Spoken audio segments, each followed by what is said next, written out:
Tage. I wasn't looking for anything special that day. I just wanted to clear my head.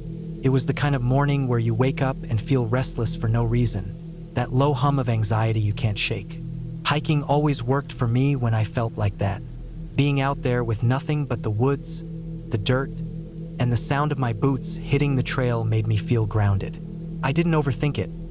I packed my bag, filled my water bottles, and drove out to Ridge Trail. Ridge Trail wasn't famous or anything. It wasn't the kind of place you'd see in a guidebook. It ran through a stretch of national forest a couple of hours from where I lived, mostly known by locals. 20 miles total if you did the whole loop, but I wasn't planning to go that far. I figured I'd hike to the summit and turn around, maybe 8 miles round trip. Enough to burn off whatever was making me feel uneasy. I got to the trailhead just after sunrise. The parking lot was empty. That didn't surprise me. It was a weekday, and the weather wasn't great. Cloudy, cool, with a dampness in the air that made it feel like rain was always 5 minutes away. I liked hiking in weather like that, kept the crowds away. I signed in at the trail register, checked my pack one more time: water, snacks, first aid kit, jacket, knife, and started up the trail. The first mile was easy. A wide dirt path winding through the trees, the kind of trail you could do half asleep. I settled into a rhythm pretty quickly, my breathing steady, my legs warming up. The forest was quiet except for the occasional rustle of leaves or a bird calling in the distance. 2 miles in, the trail started to climb. Nothing crazy, just a gradual incline that made me work a little harder. I stopped for a minute to drink some water and noticed something odd. A single boot print in the mud off to the side of the trail. It was fresh. You could tell by the way the edges of the print were sharp, the mud still damp. I looked around but didn't see anyone. No voices, no other tracks. It wasn't weird to see footprints on a trail, obviously, but one print, it looked like someone had stepped off the trail. Then, nothing. I shrugged it off and kept moving. A lot of weird things happen in the woods. I've seen shoes hanging from trees, piles of rocks stacked like someone was trying to make art, even old cars rusting in the middle of nowhere. You get used to seeing stuff that doesn't make sense. But a few minutes later, I saw another one. Same kind of boot print, same sharp edges. This time, it was right in the middle of the trail. I slowed down, crouching to get a better look. Same size as the first one, same tread pattern. It had to be the same person. But where were the rest of the prints? People don't just float from one spot to another. I scanned the trail ahead, nothing. No prints, no movement, just the trees. That's when I noticed how quiet it had gotten. No birds, no wind, just the sound of my own breathing. I tried to shake it off. Sometimes the woods get quiet. It happens. I kept moving faster now. I wanted to get to the summit, get my view, and head back down. I told myself I was overthinking it. The trail got steeper, the trees thicker. My breath was coming harder, sweat running down my back despite the cool air. I stopped to catch my breath and check my GPS watch. For miles in, halfway there, that's when I saw it. Another boot print. This one wasn't in the mud. It was in the soft dirt right in front of me, like someone had just stepped there. It wasn't there when I walked up. I was sure of it. My chest felt tight. I looked around, scanning the trees. Nothing, just stillness. I knelt down, touched the print. The dirt crumbled under my fingers. Fresh. I stood up, wiping my hands on my pants, and kept walking. I was walking faster now, my pulse pounding in my ears. I couldn't shake the feeling that I was being watched. At mile 5, the trail leveled out again. The summit wasn't far. I could see the ridge through the trees, the rocks jutting out against the gray sky.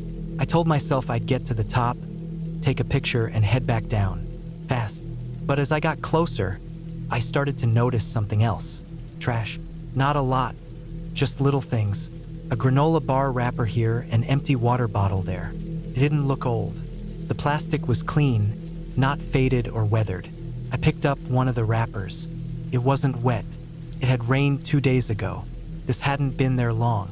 I kept walking. The summit was just ahead, the trees thinning out. I could see the rocks now, the open space at the top where the trail ended. But as I stepped onto the ridge, my stomach dropped. There was a campsite, It wasn't supposed to be there. This wasn't a camping trail. There were no sights up here, but there it was, a tent, half collapsed, a sleeping bag unrolled on the ground, gear scattered everywhere, clothes, food, empty bottles, and it looked like someone had left in a hurry. I walked closer, my footsteps crunching on the gravel. The tent flap was open, but there was no one inside. The sleeping bag was still warm. I touched it. Warm. My mouth was dry. I checked my phone. No signal. I wasn't surprised. The ridge was remote. I tried not to panic. Maybe someone just went for a walk. Maybe they'd be back any second. But then I saw the footprints. They were everywhere, circling the campsite, the same heavy boot prints I'd been seeing all morning. But there were other prints too, smaller ones, lighter, and they were all over the place, zigzagging, overlapping, like someone had been running. I looked closer. The lighter prints ended about 10 yards from the campsite. Just stopped, like whoever it was had been running and then wasn't there anymore. My hands were shaking. My breath was coming fast. I scanned the trees, but I didn't see anything. I didn't hear anything. I backed away, my heart pounding in my chest. I didn't want to be there anymore. I turned and started walking fast, almost jogging, back the way I came. That's when I heard it. Footsteps. They were slow, heavy, not running, just walking, coming from the direction of the campsite. I didn't look back. I didn't want to see. I just ran. I don't remember much about the way down. I remember my legs burning, my lungs feeling like they were going to burst. I remember the way the trees blurred past me, the way every shadow felt like it was watching me. When I finally reached the parking lot, my car was the only one there. I jumped in, locked the doors, and sat there, breathing hard, my hands gripping the wheel. I checked my phone. Full signal. I called the park office and told them what I saw. They said they'd check it out. I never heard back. A week later, I drove by the trailhead again. The register was empty. No notes. No mention of a campsite. It was like no one had ever been there. I haven't been back since, and I never will. I always thought I knew the woods. I've spent most of my life hiking. Long trails, short ones, steep mountain paths where the air gets thin, and easy afternoon walks through the trees. I liked the feeling of being out there, far from the noise, where it was just me and my thoughts. I knew how to prepare, how to read the weather, how to keep my bearings. I never thought I'd get scared on a trail, but that was before. I set out early that morning. The plan was simple, a 12-mile loop through the national forest, nothing too intense. I'd done it once before, but this time I wanted to push myself to finish faster. I packed light, 2 liters of water, some granola bars, a first aid kit, and my knife. I had my GPS watch, my phone, and enough experience to feel confident. It wasn't supposed to be anything special, just another hike. The first few miles were perfect. The trail was quiet, damp from the night's rain but not muddy. The air smelled clean, the way it does in the early morning, with a little bit of fog still clinging to the trees. I kept a steady pace, my breathing even, legs feeling strong. The forest felt alive but calm, birds calling, branches creaking in the breeze. Around mile 4, I noticed something strange. The ground started to change. The dirt was softer, like it hadn't drained right after the rain. It wasn't enough to slow me down, but it was odd. I remember thinking it was weird because the rest of the trail was dry. I kept moving. Then I found the footprints. At first, I thought it was just another hiker, a single set of boot prints heading the same way I was going. No big deal. But as I followed the trail, I noticed something that made my stomach drop. The prints were deep, deeper than mine, like the person was carrying something heavy or maybe just heavier than me. But that wasn't what bothered me. What bothered me was that they were fresh. The edges were sharp, the dirt still moist where it had been pressed down. I hadn't seen anyone ahead of me. I hadn't passed anyone. I stopped for a second, looking down the trail. Nothing, just trees. I kept going. I told myself it didn't matter. Maybe they started before me. Maybe they stepped off the trail for a break, and I passed them without noticing. I didn't believe it, but I kept moving. The further I went, the worse it got.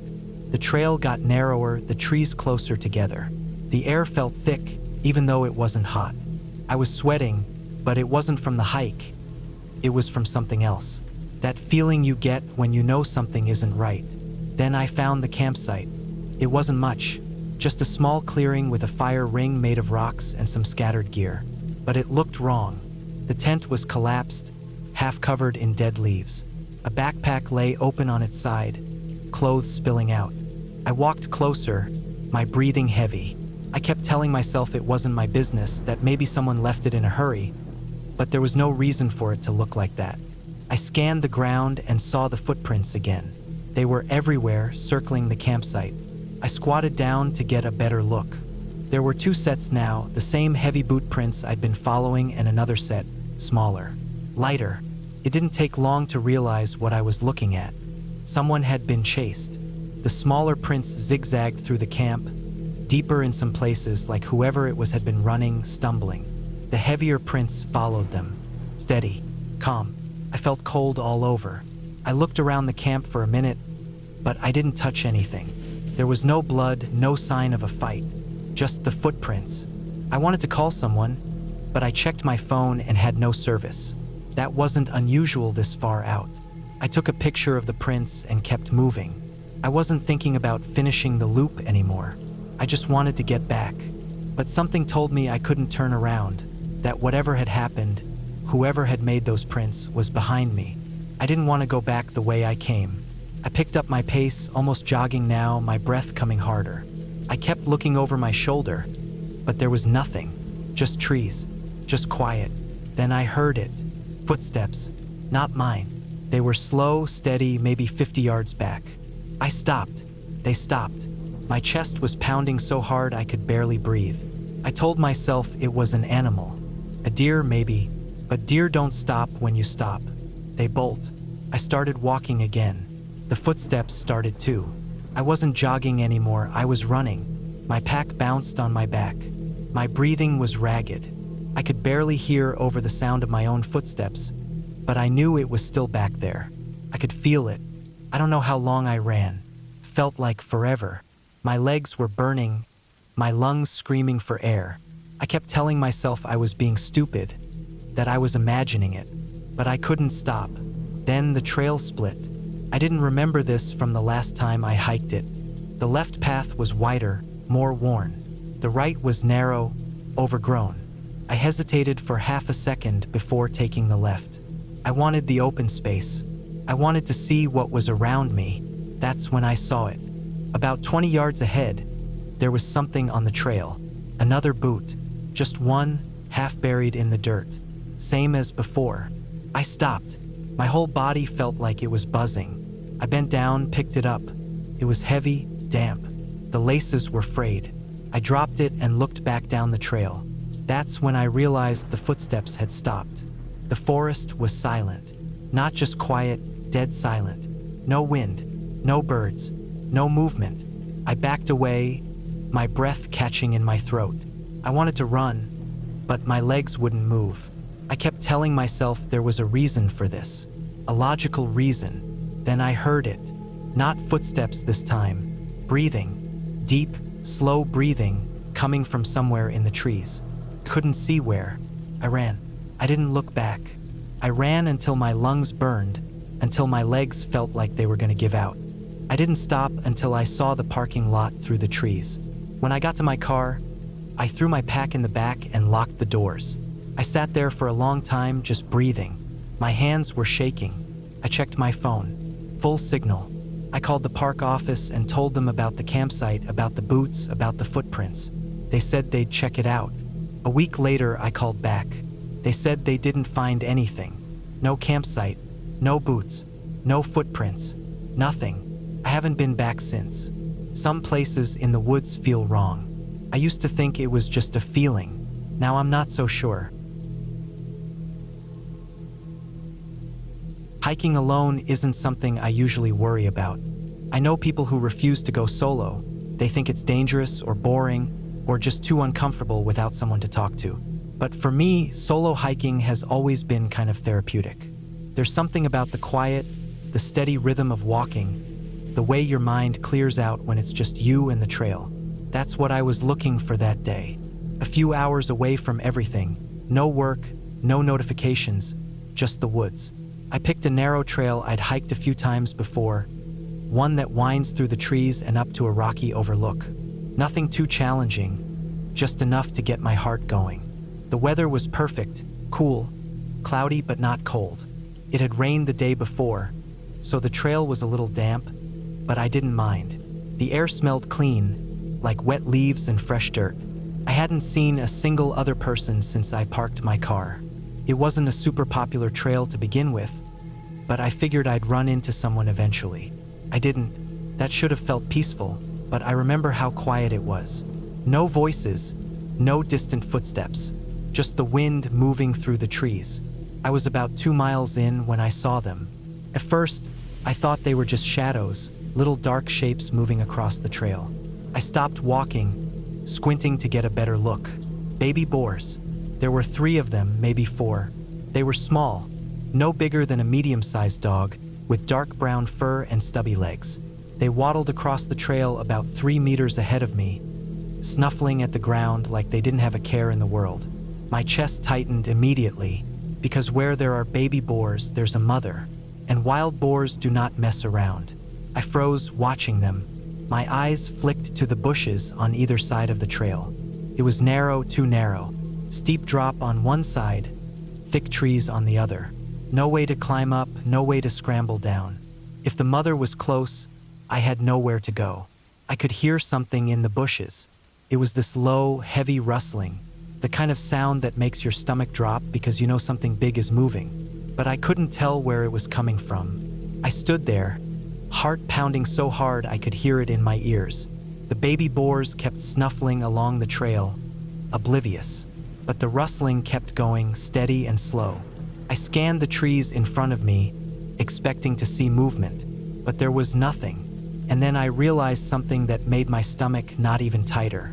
The rustling wasn't coming from in front of me. It was coming from behind, or maybe from the side. Couldn't tell. The sound bounced off the trees, coming from everywhere and nowhere at once. Could have been behind me, could have been to my left. All I knew was that I could hear it, and it was close. That's the worst part about boars. They can come out of nowhere. And when they charge fast. You don't have time to think. I stood there for what felt like forever. The babies were still in front of me, but the mother, I had no idea where she was. And the last thing you want is to get between a mother boar and her babies. My mind was racing, trying to remember what I'd read about boars. They hate loud noises. That's what I'd heard. Shouting, clapping. Anything sudden and loud might scare them off, but I didn't trust my voice to be loud enough. And then I remembered my phone. I don't even know why I thought of it. Maybe because it was the only thing I had that could make noise. Maybe because I was panicking and my brain just grabbed onto the first idea it could find. I pulled it out of my pocket with shaking hands, unlocked it as fast as I could. My fingers fumbled on the screen, scrolling through Spotify until I found the first song that came to mind. Britney Spears. It was such a ridiculous choice. I didn't even stop to think about it.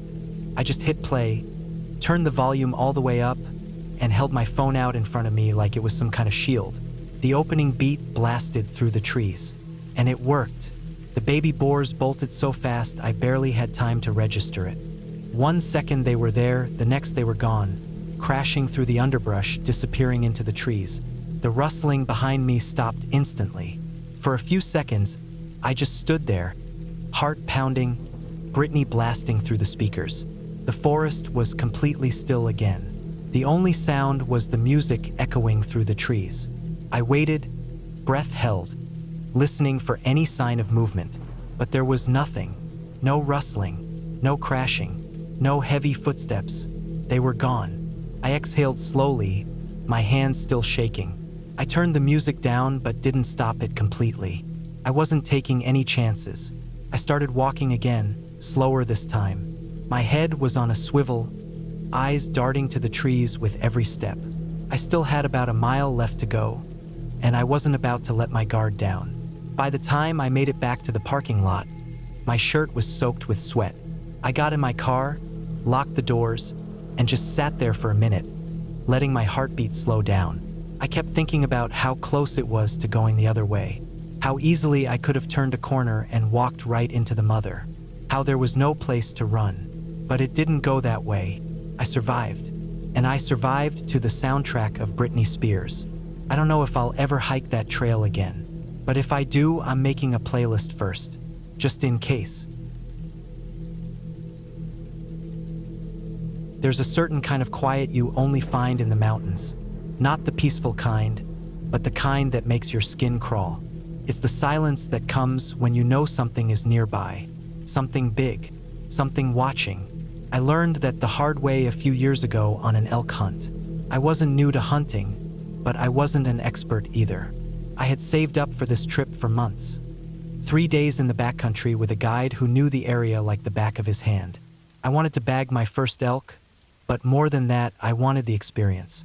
The kind where you're miles from civilization, just you, the mountains, and the hunt. The first 2 days were rough.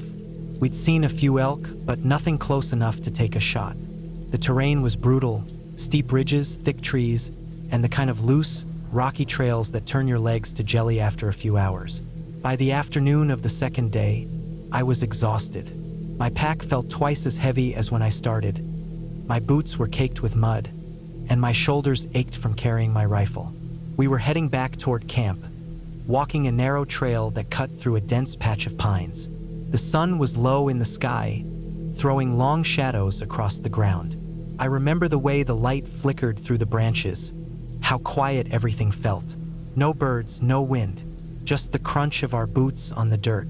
And then we heard it, rustling. At first, I thought it was just a squirrel or maybe a deer moving through the brush. But the sound was heavy, slow, the kind of rustling that makes your gut tighten because you know it's something bigger. We stopped. My guide raised his hand, signaling for me to be still.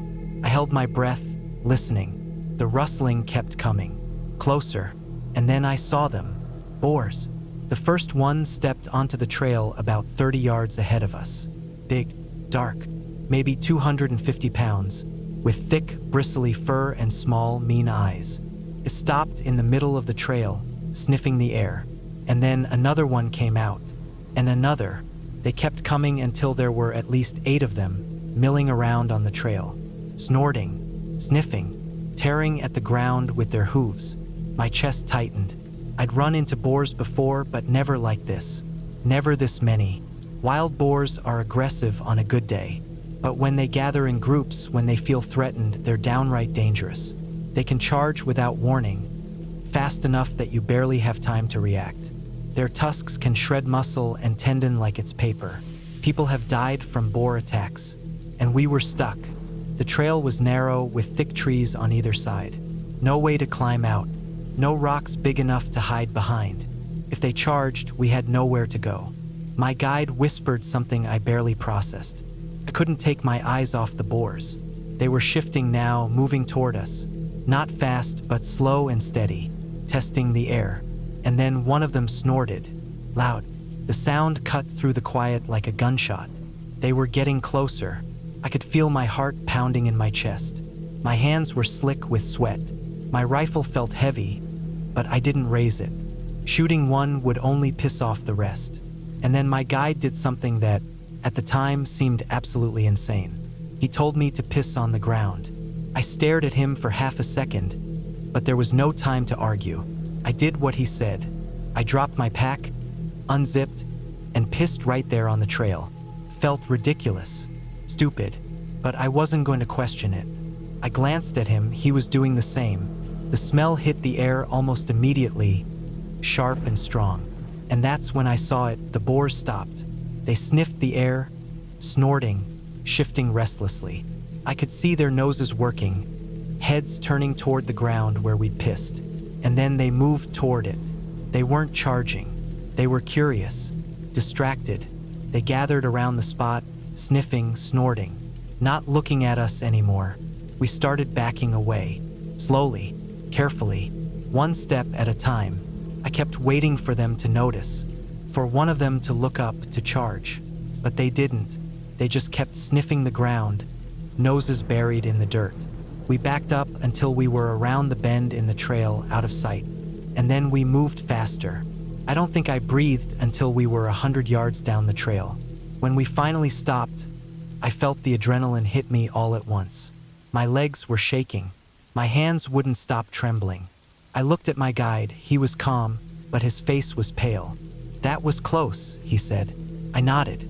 I didn't trust my voice to work. I never thought I'd say I owe my life to something as ridiculous as that, but I'm not too proud to admit it. If we hadn't done it, I'm not sure we'd have made it out. Boars don't mess around, and sometimes survival is about whatever works, no matter how stupid it sounds. I kept hunting after that, but I'll tell you this, every time I'm out in the backcountry now, I keep my head on a swivel, and I drink a lot of water, just in case. When I first moved to British Columbia, I felt like I'd stepped into a postcard. The mountains stretched out in every direction. The forests were thick with pine and cedar, and the air smelled like it had never been breathed before. I'd grown up in cities most of my life, so having this kind of wilderness right in my backyard was new to me. I was itching to get out there and explore. The first couple of weeks after I moved, I was hiking every chance I got, picking trails at random, loading up my pack, and heading out with my husky, Luna. She was the kind of dog that never ran out of energy, always pulling at the leash, always charging ahead with her tail up, and her ears perked like she was ready for the next big adventure. On one of my very first hikes, we almost got more adventure than I bargained for. It was one of those crisp, cool mornings where the air feels electric, like anything could happen. The trail was quiet, just the rustle of the wind in the trees and the crunch of my boots on the dirt. Luna was off leash, darting ahead like she always did, nose to the ground and tail wagging. The trail wound through a dense patch of forest before opening up to a clearing about halfway up the mountain. The trees were tall and packed tight, with thick underbrush on either side. It wasn't the kind of place where you could see very far ahead. We were moving at a good pace when Luna suddenly froze. She lifted her head, sniffed the air once, then trotted back to me. I thought it was strange. She never voluntarily came back unless I called her. I figured maybe she smelled a deer or something. I took a couple more steps, rounding a bend in the trail, and that's when I saw her. A black bear, not just any black bear, a mother. She was standing in the middle of the trail, maybe 20 meters ahead. Her fur was dark and glossy, her shoulders broad, and behind her were 3 tiny cubs, no bigger than a medium-sized dog. They were tumbling over each other, playing in the dirt like they didn't have a care in the world. My heart stopped. You don't mess with a mother bear. Everyone knows that. They're not like other animals that run when they see you. They stand their ground. And if you're stupid enough to get between her and her cubs, they'll come for you. I froze, breath caught in my chest. My mind was screaming at me to run, but I knew better. Running triggers their instincts. They see you as prey. But before I could do anything, Luna noticed. I don't know how she missed them at first. Maybe the wind was blowing the wrong way. Maybe she was too busy sniffing the ground. But as soon as she saw me standing there, frozen, she perked up. And then she saw the bear. I braced myself.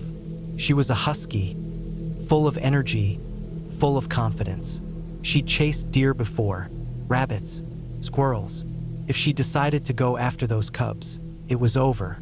The mother would charge, and I wouldn't be able to stop her. For a second, I thought that was exactly what she was going to do. She tensed up, took one step forward, and then I bolted. I know you're not supposed to run from bears, but I wasn't running from the bear. I was running to get Luna to chase me instead, and it worked. As soon as I took off, Luna forgot all about the bear. She let out this excited bark and took off after me, tail wagging like it was some kind of game. I didn't look back. I could feel my heart pounding, the panic crawling up my spine. I half expected to hear the pounding of paws behind me, to feel the ground shake as the mother charged.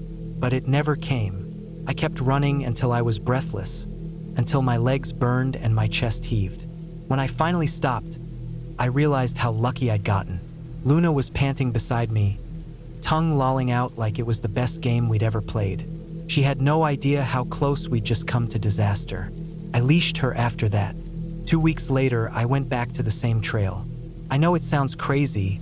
Why go back after a close call like that? But something about it stuck with me.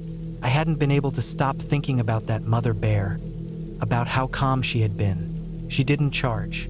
She didn't growl. She just turned and left when she saw us run. This time, I kept Luna on a leash. I wasn't about to take any chances. We hiked in the early afternoon when the light was soft and warm. I took my time, stopping to listen to the wind in the trees, to watch the way the sunlight filtered through the branches. When we reached the clearing, I heard the rustling before I saw her. I ducked down behind a patch of bushes, peeking through the branches. There she was, the same mother bear, resting in the clearing. Her cubs were a little bigger now, wrestling with each other, tumbling over logs and batting at each other with their paws. I stayed there for a long time, just watching. Luna sat beside me, quiet for once, ears perked. I could feel her muscles tensing with excitement, but she stayed still. Maybe she knew this wasn't something to chase. There was something about that moment. The way the mother lay there, calm and patient, watching her cubs. The way the cubs played like the whole world belonged to them. It wasn't scary. It wasn't dangerous. It was beautiful. I stayed until the light started to fade.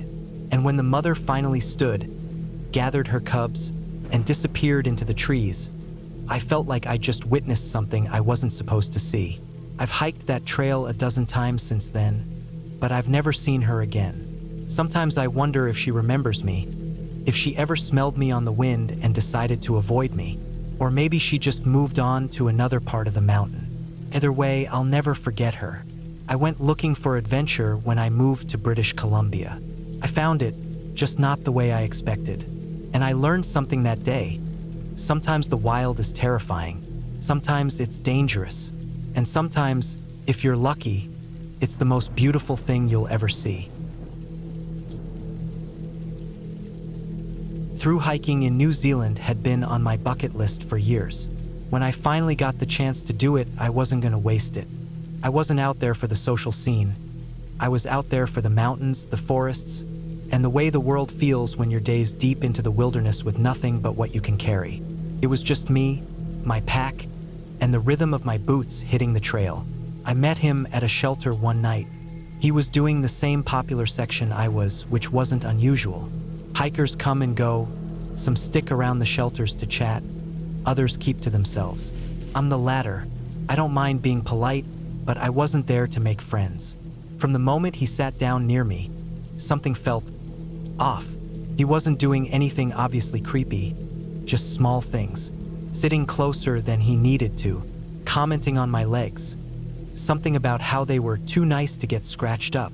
That kind of backhanded compliment where you're not really sure if it's a joke or if it's meant to make you uncomfortable. Either way, it worked. I gave short answers, didn't engage much. Hoped he'd take the hint. He didn't. He asked about my plans for the next day, where I was heading when I was leaving. I kept it vague, made up some excuse about maybe taking a rest day or moving on early. Anything to make it seem like I wasn't predictable. I knew I didn't want to be anywhere near him on the trail. By the time I went to bed, I'd already made up my mind. I packed most of my gear before I laid down. I wanted to be out before anyone else woke up, slipping out like a shadow. I didn't want to risk running into him again. The next morning, the shelter was still quiet when I left.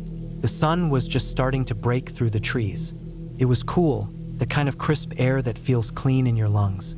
I pulled my headphones on, found some music that matched the mood, and started walking. For a few hours, it was perfect. The trail was narrow and winding, cutting through thick forests that felt ancient. Ferns and moss covered the ground, and the light filtered through the trees in that soft, golden way that makes everything seem peaceful. It was the kind of day that reminded me why I loved hiking. Just me and the trail. And then I felt it. It started with a vibration in the ground. Not loud, but noticeable. I could feel the thump of footsteps through my boots. At first, I thought it was another hiker. It happens. Someone catches up, they pass you, no big deal. But when I turned around, it was him. He was running, full on running. He stopped as soon as he saw me looking. bent over, hands on his knees, breathing hard. He was red-faced and sweating, like he'd been running for a while. He waved at me, casual as anything. I waved back because what else was I supposed to do? But I felt my stomach twist. He kept walking behind me for a while, keeping his distance. I could feel him there, pacing me. Sometimes he got closer. Sometimes he hung back. And then he sped up. "Quick, aren't you?" That's what he said when he caught up. I don't know why, but the way he said it felt like he was talking about more than hiking. I made small talk, kept it polite, but I didn't slow down. I was hoping he'd get the message, go ahead, leave me alone. He overtook me eventually, walking fast enough to stay just ahead. But he kept looking back. Every few minutes, he'd turn around like he was checking to see if I was still there. Once or twice, he stopped entirely, forcing me to pass him. And when I did, he'd fall in step right behind me, close enough that I could hear his breathing. That's when the panic started to set in. It was that prickly feeling down the back of my neck, the way my chest got tight. It wasn't just a vibe anymore, it felt wrong. He felt wrong. I kept walking, trying to keep it casual. I told him I needed to pee, that he could go ahead and I'd catch up. He nodded, said something I didn't catch, and walked on. I slowed down, waited until he was out of sight, and then I stepped off the trail. The forest was dense, branches catching at my pack as I slipped between the trees. I moved quietly, slowly. I didn't want to make any noise. My heart was pounding so hard I could feel it in my ears. I crouched down behind a thick patch of ferns and waited. It didn't take long. I heard him before I saw him. Footsteps, slow this time, no rush. He was walking back down the trail, like he was looking for something, or someone. I held my breath, crouched lower. Through the leaves, I saw him pass. He wasn't calling out. He wasn't acting like he was worried I got hurt. He was just looking. He kept going down the trail, and I stayed hidden until I couldn't hear him anymore. My legs were stiff when I finally stood up. I waited another couple of minutes just to be sure. When the trail was clear, I started moving again. Fast. I power walked for a while, then broke into a jog. I kept my headphones off. I wanted to hear everything. I skipped the next shelter. I didn't sign the logbook. I didn't want to leave a trace in case he was looking for me. When I passed other hikers going the other way, I told them to let my friends know I was okay, but not to mention me to anyone else. It was one of the longest days I've ever hiked. My legs were burning. My pack felt heavier with every step. I was constantly looking over my shoulder, heart racing at every noise.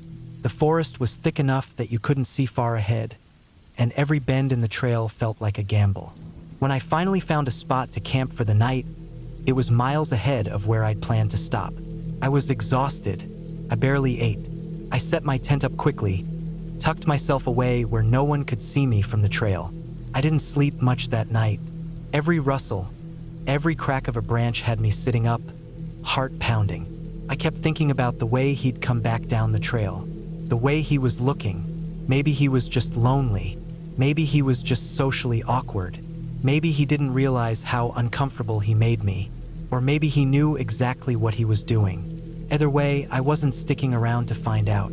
The next day, I got up early and kept moving. I never saw him again. I never want to.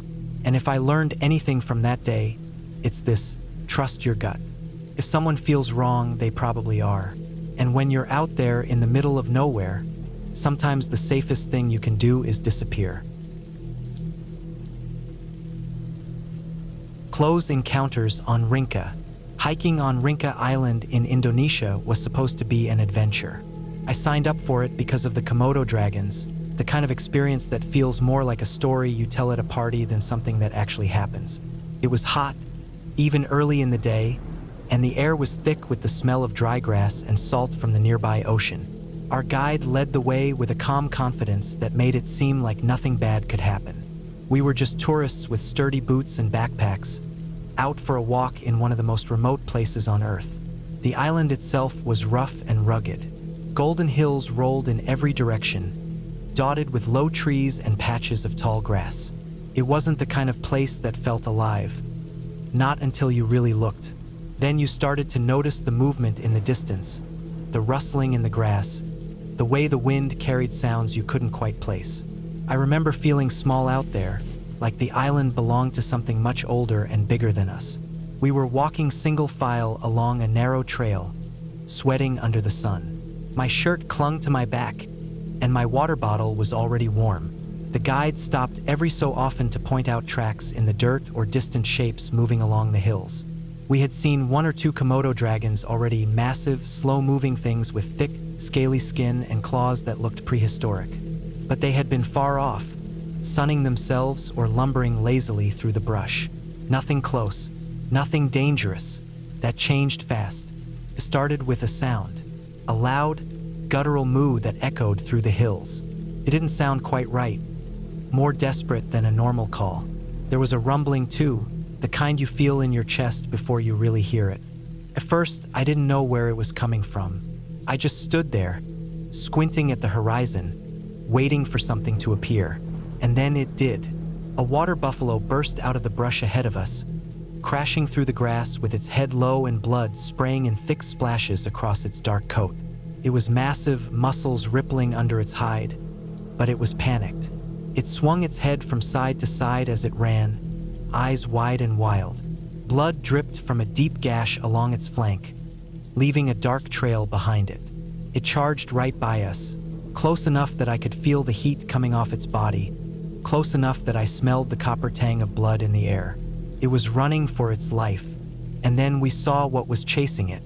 The Komodo dragon came out of the grass slow and steady, not running, not rushing, just moving with the kind of confidence that comes from knowing time is on your side.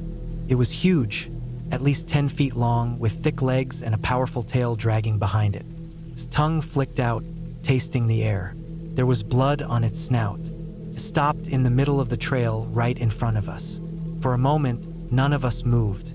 Nobody breathed. I could hear my heartbeat pounding in my ears, and my hands felt cold despite the heat. The Komodo dragon just stared at us. Its head tilted slightly, as if it were sizing us up.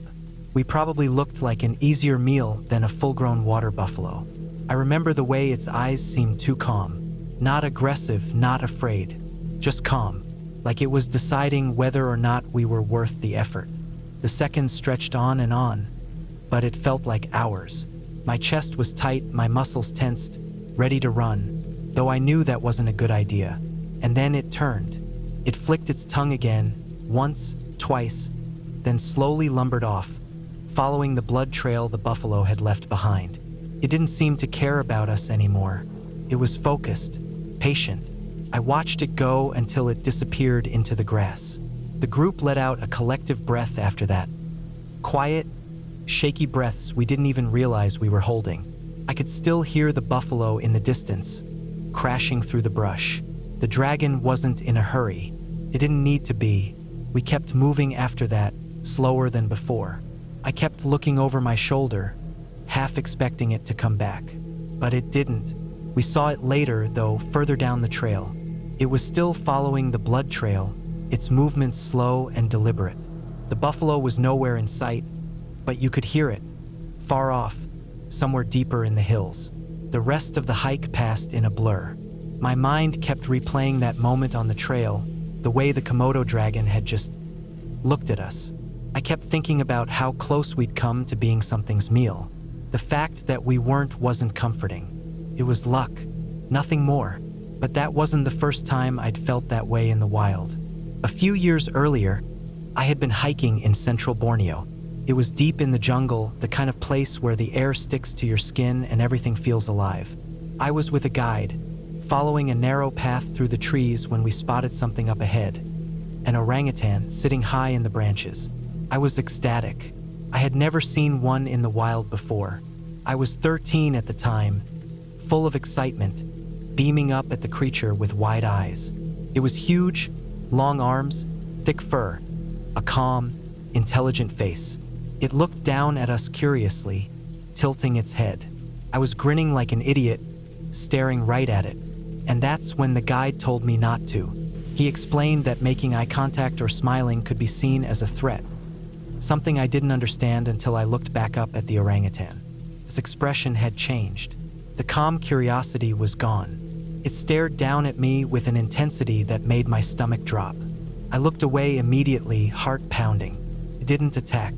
We backed off slowly, giving it space, and eventually it lost interest. But I never forgot that moment. The realization that wild animals aren't predictable. They're not friendly. They're not safe. Rinka was a reminder of that. So was Borneo. 2 different places, 2 very different animals, but the same lesson. In the wild, you're not in control. And if you forget that, even for a second, you might not get a second chance. Word count: 1-300. Would you like me to continue expanding the story to reach your desired length?